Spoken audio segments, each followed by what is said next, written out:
Graça e paz, glória a Deus. Vamos continuar estudando as parábolas de Jesus. Estamos em Mateus, capítulo 13. Vamos agora para o versículo de número 44. Também o reino dos céus é semelhante a um tesouro escondido num campo, que um homem achou e escondeu. E pelo gozo dele vende tudo quanto tem e compra aquele campo. Então, nós vimos no estudo anterior que estas parábolas vão nos revelar as coisas ocultas desde antes da criação. Então, desde ali do Gênesis, capítulo 1, antes mesmo da criação do homem e da mulher. Já haviam sido criados os céus e a terra sem forma e vazia. Então disse Deus: haja luz. Houve luz, viu Deus que a luz era boa e fez separação entre a luz e as trevas. Então, o início dessa revelação das parábolas é essa palavra de Deus. É o verbo que se fez carne e habitou entre nós, é Jesus. Então, é a luz do mundo. Haja luz e viu Deus alguma coisa na terra que lhe agradou. Então, aquilo que lhe agrada, ele traz para perto dele. Então faz parte do reino dos céus aquele que agrada a Deus. Então, paz na terra aos homens a quem ele quer bem, aos homens que agradam a Deus. Paz na terra, vida eterna, salvação, bênção, alegria, vida com abundância, vida com as mais ricas bênçãos do céu para aquele que pertence ao reino dos céus. Pertence ao reino dos céus, então aqui no versículo 44, quem acha esse tesouro escondido, que é justamente agradar a Deus, é ouvir a palavra de Deus, obedecer, andar nessa palavra, andar em justiça. No versículo anterior, 43, está escrito assim: então os justos resplandecerão como o sol no reino de seu Pai. Quem tem ouvidos para ouvir, ouça. Então, os justos resplandecerão como o sol no reino de seu Pai. Então, estarão no reino de Deus aqueles que andarem em justiça, ouvem a palavra de Deus, compreendem, guardam, pratica os mandamentos de Deus, obedece a Deus. Este está no reino de Deus, está na direção de Deus, é servo de Deus, anda com Deus. Então nós tínhamos lá no Gênesis a luz, a vida, a luz dos homens, está lá em João. Jesus Cristo é a luz deste mundo, veio brilhar, veio iluminar, veio trazer vida.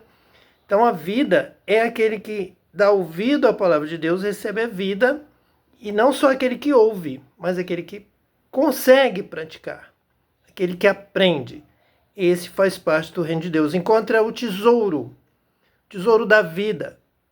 Achou, escondeu, e pelo gozo dele, da eternidade, de estar com Deus, de ser feliz, de ter paz, de vencer a morte, vencer o mal, vencer o diabo, vencer o inferno, vencer toda a obra das trevas. Então vende tudo quanto tem e compra aquele campo. Ama a Deus, obedece a Deus, anda nos caminhos do Senhor, da obediência a Deus. Então, o homem tem esse desafio na vida de encontrar o reino dos céus, um tesouro escondido, e andar neste caminho. O tesouro é a palavra de Deus, é a obediência a Deus. Então lá no Gênesis tinha Deus dando o caminho para a árvore da vida, que estava lá no centro do jardim. Vocês vão lá e comam e vivam. Vivam eternamente no reino dos céus. Vivam eternamente aqui comigo, na minha presença. Vivam eternamente no jardim do Éden. Vivam eternamente neste reino onde Deus está controlando. Deus é soberano. Deus é Senhor. Então vem o diabo, posteriormente, e diz: olha, mas Deus disse que do fruto do conhecimento do bem e do mal vocês não devem comer, senão vocês morrerão. Então o diabo diz: olha, não é verdade. A palavra de Deus não é verdade. Vocês não devem comer do fruto da árvore da vida. Parecia muito fácil ir lá comer do fruto para viver eternamente. Mas o diabo impediu o homem e a mulher de irem lá comer desse fruto. Por quê? Porque o diabo ofereceu algo que lhe satisfaria mais na carne, que seria o poder de ser igual a Deus, abrir os olhos, ter o conhecimento igual a Deus e poder reinar sem Deus, ser dono. Então hoje o homem, exatamente na carne, o homem materialista, ele quer dominar as nações, ele faz a guerra, ele quer desenvolver a melhor filosofia, a melhor política, a melhor ideologia, a melhor ideia para dominar o mundo, para alcançar aquilo que o diabo ofereceu, que era um reino do mundo, um poder do mundo sem Deus. Quando o diabo vai, por exemplo, tentar a Jesus ali no deserto, ele diz que se Jesus o adorasse, ele daria todos os reinos, porque todos os reinos do mundo foram dados para ele. Então o diabo tem essa ideia de que vai dominar o mundo todo pela carne sem Deus. Vai haver então o Armagedon, uma grande guerra, uma grande batalha, e todos os reinos do mundo serão do diabo junto com um homem que vai se associar com uma ideologia, com uma ideia muito materialista, o mais materialismo possível para se desvencilhar do espiritual de Deus. Deus é espírito. E a propósito do diabo é que a carne prevaleça. E nesse tempo, pode ver que os grandes líderes, aí, os que querem dominar o mundo, se reúnem para tentarem achar alguma forma da carne não morrer, de viverem para sempre na carne. E aí sim eles viveriam distante de Deus. Eles reinariam sem Deus, porque eles não morreriam na carne. Por isso que o salário do pecado é a morte, se comerem do fruto vão morrer, é justamente por isso. Esse desafio, essa batalha do homem materialista querer dominar a terra, conquistar a terra e reinar e fazer o que quiser sem Deus. Mas veio a morte e o diabo e os que querem o poder do mundo também lutam contra a morte. Mas Jesus vai vencer a morte e dar a vida eterna, porque é a prevalência, é o poder da palavra de Deus, que permanece para sempre. O mundo vai passar com a sua concupiscência material, com o desejo da carne de reinar no mundo sem Deus. Vão passar, vão comparecer perante o juízo de Deus. Mas aquele que guarda a palavra de Deus vai vencer o diabo, vai vencer essa ideia do mundo materialista e vai viver eternamente com Deus. Isso é uma questão de fé. Então você crê, você pela fé agrada a Deus e vai desejar servir a Deus. Nós estávamos falando que a palavra de Deus vai nos falar de obedecer a lei, guardar os mandamentos e ser justo. Então os justos resplandecerão como o sol no reino de seu Pai, alcançar essa justiça.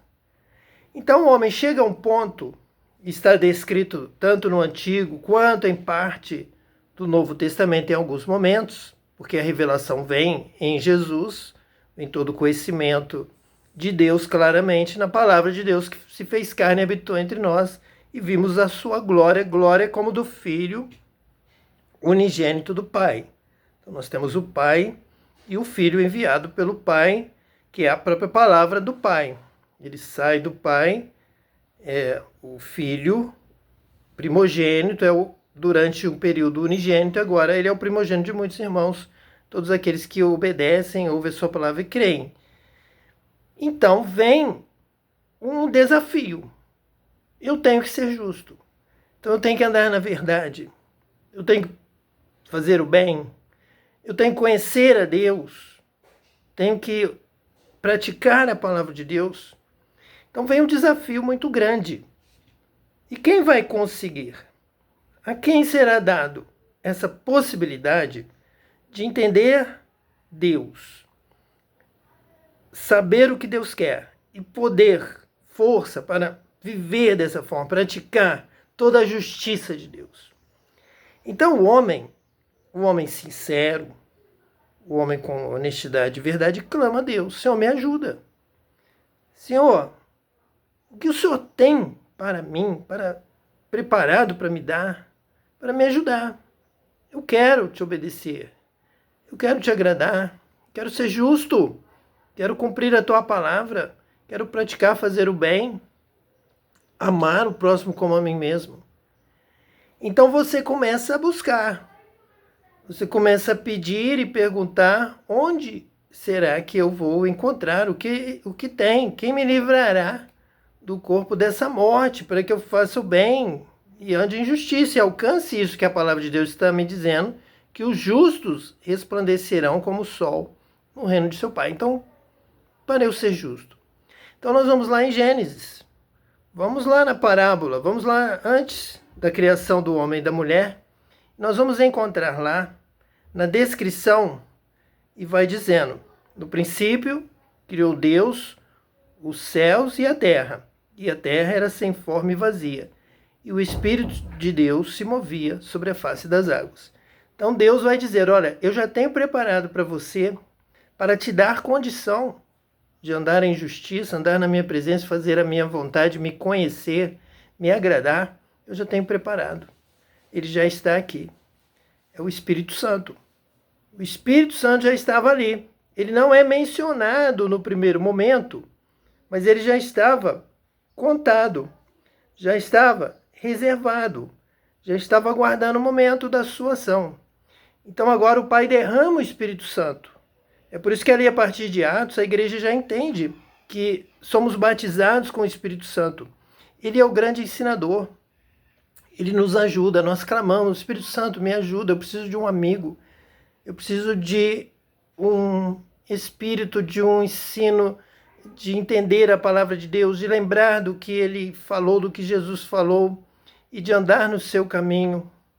Então, Espírito de paz, doce Espírito, Espírito Santo, Espírito da verdade, Espírito Consolador, o grande Consolador. Então Deus diz: eu já tenho preparado para a humanidade o Espírito Santo, e vos darei este Espírito.